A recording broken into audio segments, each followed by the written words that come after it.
You sit down with the Iranians and you negotiate as we have done for 50 days. Then you conclude they're not serious. They're not serious because they haven't given up their arsenal. They haven't told us where they enriched uranium. They haven't cut off their money and weaponry to their surrogates. So then you do this if you're Trump. You say to them, okay, these are the things we want, and you've got a week, maybe 10 days. That'll give you time to pivot.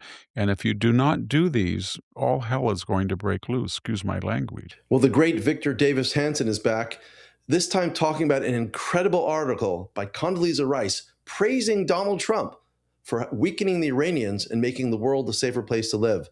And of course, I want to hear what you have to say about this video, so don't forget to leave your comments below. Subscribe to this channel, and we'll talk to you on the other end of the video. Let's turn to the Iran war, as we often do. We didn't do any update on Friday, so Saturday I'd like to hear. And I think three things this week. Lebanon and Israel are still fighting each other pretty bitterly, although Trump is trying to stop that and has had words with Bibi. Also, the administration's worried about the TikTok distortion of the view of the war as being lost. And if you want to talk on that topic as well. But I thought the most interesting thing was your director, speaking of her, Condoleezza Rice, wrote a very interesting appraisal of the war. And she says at one point, the war has achieved enough to produce a far better Middle East in the She's future. absolutely So there's, right. yeah. And y you have to have a context of that statement. She's making that statement on the Stanford campus where 99.9% hate Donald Trump and whatever he does, including the Iran war. And the Hoover Institution is a little bit different than when I arrived there. So there's a lot of that would be very there will be a lot of criticism of that. And then you have to have another element. She was never a big MAGA person. So this is not a MAGA adherent. This is an established Republican who broke ranks with all this, the never Trumper, all those people, and said, just look at the war on its merits, something we've been talking to. And she did. She said, let's start with the geostrategic merits. Is Russia better off or not? It can't get, uh, it really can't get back into Syria. It can't get into Iran anymore. It can't get into Venezuela. Is China better off? They didn't do anything to help their oil suppliers in the Gulf. In fact, they created a lot of the problems. So this Orwellian situation where Iran is sending missiles into Gulf exporters with relying on Chinese air defenses. So she said the Arab world is not going to like what China did. And then she said, and it's true, and we've talked about that Israel de facto is now an ally of the Arab Gulf states. We know that in the bombing 38-day phase, there were UAE planes and other Gulf planes that went into Iran, and they metaphorically or really were side by side with Israel's plane, attacking a Muslim country.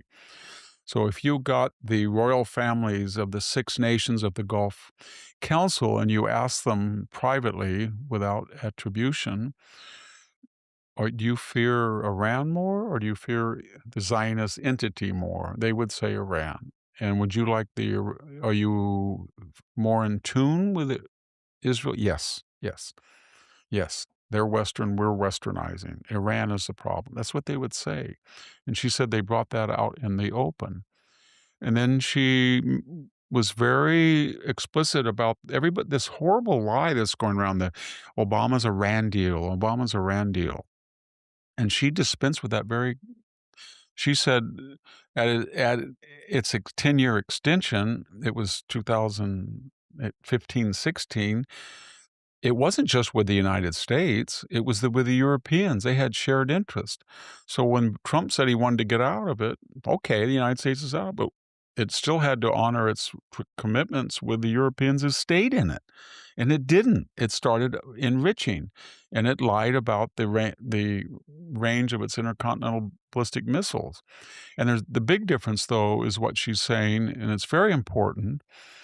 when people try to compare the 2 deals, there had been no damage at all to Iran since last summer as the first time, except for Saddam's war from 1980 to '88. What I'm getting at is it was considered 93 million people strong, crazy leadership, sends shaped charges.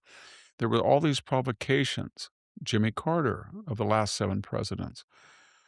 The bodies of the failed rescue. Remember those mullahs that took a stick and picked out the American charred remains? Remember what they said about Carter? Remember, and he just apologized. It was just pathetic. Reagan came in. Everybody thought he might do something. Reagan never, I mean, when they blew up the Marine barracks, Hezbollah did that. Hezbollah did that with the funding on the orders of Iran. Now, we sent in one of our battleships that we had refurbished. I think it was in New Jersey or the Iowa, and they salvoed the Bekaa Valley where some of the Hezbollah people were, but we never held Iran accountable. During the Clinton administration, a lot of those terrorist attacks were funded by Iran. We never did anything. During the Bush administration, George W. Bush, when news came back that shaped charges were killing Americans in Afghanistan and particularly Iraq, 500, 1,000, we never did anything about it. Joe Biden, they attacked Iranian surrogates, attacked somewhere between 150 and 200 U.S. installations during the Biden administration. They sent missiles or drones at them. He didn't do maybe 1 or 2 or 3 retaliate. He didn't do anything. So what she was saying is that unlike the prior deal, this time Iran is not negotiating from a pristine condition. They have been severely weakened, and more importantly, she made this point, they can be further weakened. And she said the only red line that we have to watch out about, do not lift the sanctions. Do not lift the frozen accounts until they meet the negotiated items. And I just did an interview today with Julian Michaels, and we talked for about an hour about it. And I think it was Jillian. Jillian, I'm Yeah. sorry. And we talked, you know, for an hour about it. And my point was simply we're now exactly 5 months from the midterms, and there's still plenty of time, but 38 days of bombing have led to over 50 days of on and off haggling, and they are not going to negotiate in good faith. In their way of thinking, only the bomb will give them the needed prestige and power to lord it over their rivals in the Arab Sunni world and to destroy Israel. And then they'll be world famous if they can and threaten Europe. So they're not going to negotiate that away. Trump is getting pressure from the Republicans in the Congress who are terrified of the midterms. They want him to go home. And the negotiations are now for another 60 days, maybe. So I think what Condoleezza Rice is saying, whatever you negotiate, it has to be backed up by force. And you can do what you did for the first 38 days. I interpret that as something like the following. You sit down with the Iranians and you negotiate as we have done for 50 days. Then you conclude they're not serious. They're not serious because they haven't given up their arsenal. They haven't told us where they enrich uranium. They haven't cut off their money and weaponry to their surrogates. They haven't stopped hitting the Gulf. So then you do this if you're Trump. You say to them, okay, these are the things we want, what I just articulated, and you've got a week, maybe 10 days. That'll give you time to pivot. And if you do not do these, all hell is going to break loose, excuse my language. And we are going to just go back and look what Bill Clinton did to Serbia. He took out all the bridges on the Danube. He hit their grid. Remember Obama? And as far as the War Powers Act, oh yeah, well they didn't even ask for the War Powers Act, either Bill Clinton or Obama. They were Democrats, so Democrats are exempt. But he's not going. He's going to say, Trump can say, well, we had the 38 days and we haven't had a war. That was Iran War 1. and then we had a peace. And now I'm back at Iran War II. We have 90 days. And all he has to do is tell them that this is what's going to happen. And then go, if they don't do it, expand the target list so that Karg Island is not a functional place. It cannot load or unload. Don't hit the oil storage or any of the tank. Just don't let them be able to have cranes and docks and piers, etc. And then go into the dual use bridges and dual use power plants and then go after all of the, Pike Mountain stuff. And then when you feel that you've attrited them for 10 years, then you leave a carrier group and invite your allies and say, now we're going to forcibly keep the Strait of Hormuz open. And during that bombing campaign, I would hope they would hit a corridor across next to the strait of all the Mosquito Navy boats left. And they would, every time they tried to attack a neutral tanker or anybody, they would hit with the remaining assets. You wouldn't need a lot of them if you really hit them for 2 weeks.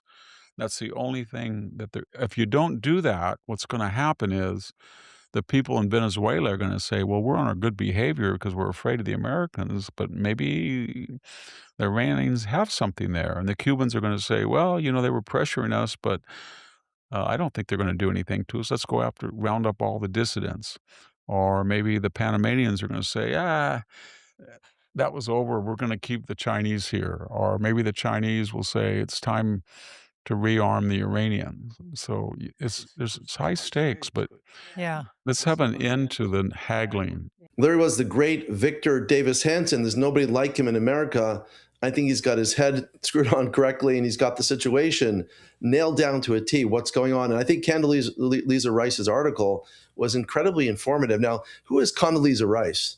This was a woman who worked under the Bush administration.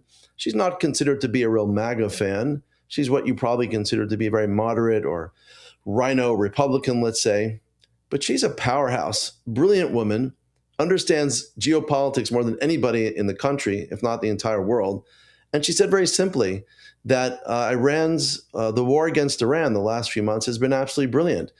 The United States under Donald Trump has really destroyed a lot of the infrastructure in Iran, made them dysfunctional in many ways, helping a possible revolution eventually take place in the country where people rise up. Don't forget, in the first few months of this year, up to 50,000 Iranians were slaughtered within 2 days by the mullahs of Iran. Unbelievable amount of damage, destruction, even worse than Hitler, I would say, in the 1940s.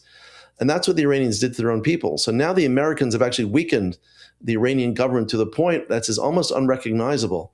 They've destroyed their navy. They've destroyed their air force. They have knocked out infrastructure, weapons and facilities and all types of ballistic missile factories that have destroyed the Iranian economy, put it back many, many years, perhaps done $500 billion of damage. May take the Iranians up to maybe 30 to 40 years to rebuild. So America's done a tremendous job at weakening the Iranian infrastructure. And a few other things that have happened are absolutely remarkable. For the first time in history, the Arabs are fighting. Moderate Arab states are fighting with Israel. Unbelievable. UAE, the Saudi Arabians, both hitting back to the Iranians right now, supporting Israel for the first time in history. And if you ask your average UAE-nick or Saudi Arabian, who do they align with more? The mullahs of Iran or the Israeli government? And the vast majority would say the Israeli government. Form of, let's call it Arab Zionism, has actually begun to take place right now and begun to become rooted in these governments. They understand that the real enemies are not Israel. The real enemies are Islamic fundamentalism. They are the force which not only poses a threat to the United States right now with Mamdani, AOC, Ilhan Omar, and socialist Islamofascist supporters, but they understand now that the mullahs of Iran are incredibly dangerous people. It's the extremism which is being exported to England, to France, to Italy. It was exported to Venezuela, and now the Americans stopped that whole mess going on down there. But you see, what's really happening is that these countries are waking up and fully aligning themselves, not just with the United States, but with the state of Israel, the only democracy in the Middle East, the strongest, most sophisticated country in the Middle East, which brings freedom and prosperity to Muslims, to Jews, to Christians, unhindered, with no historical competition, so to speak. There's no Arab country where Jews, Muslims, and Christians all live together peacefully. It doesn't exist. Many of these countries, Jews and Christians are not allowed to live. It's against the law.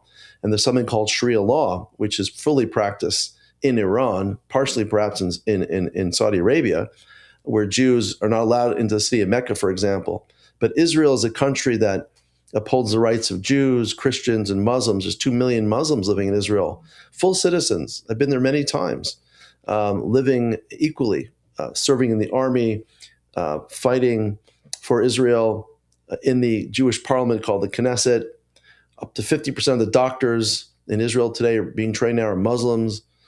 They have rights there. They have the right to vote even. That doesn't take place in countries like Saudi Arabia and countries like Syria or Iraq or Lebanon. These are remarkable places. These are remarkably destructive places, and Israel is the only place which has that freedom, that gives freedom to all its people. And that's what Condoleezza Rice is pointing out, that now you're seeing a real alliance between the Saudis, the UAE, the Bahrainis. All the moderate Arab states now are lining up with Israel because they see the real threat is Islamic expansion, is Shia Islam, is the mullahs of Iran. That's a remarkable change. I don't know if you've been following this the last 40 to 50 years as I have, but this is a remarkable change in history of the world. And that's what exactly Donald Trump has done. And what she's trying to point out, what Victor Davis Hanson is trying to point out is we should be praising Donald Trump and supporting him. But VDH wants to say you have to go one step further, which is take out Carg Island. We've had 38 days of war, 58 days of negotiations. And we see the Iranians are sending drones, threatening the United States. Every few days, just a few hours ago, America had to destroy more drones coming from the Iranians. These are incredibly violent, destructive people. And the United States has to do a little bit more to knock out through the air, no boots on the ground, as everybody was promised, and that's what's actually happening. They have to destroy parts of Carg Island. They have to destroy their ability to refine oil, their factories. They have to obliterate their industrial complex, their military industrial complex, which is really tied into oil right now. If they do that successfully, you're going to see extremely long-term gains in the Middle East.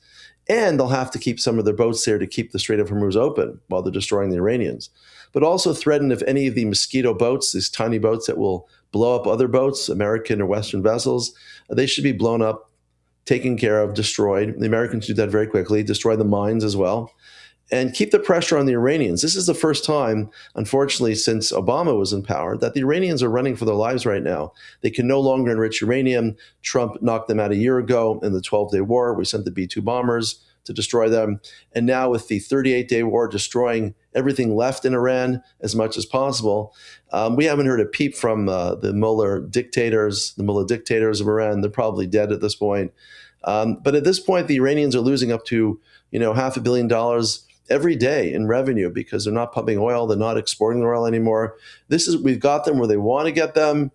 And I think the Americans have to press on. And that's why VDH is also saying that we have to finish the job. It'll take about 2 weeks of more bombing with the Israelis, with the UAE, with the Saudi Arabians, and then job complete.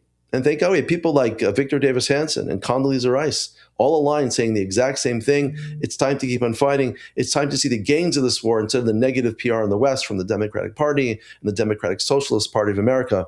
And of course, I want to hear what you have to say about this video. So don't forget to leave your comments below, subscribe to this channel, and we'll talk to you in future great videos.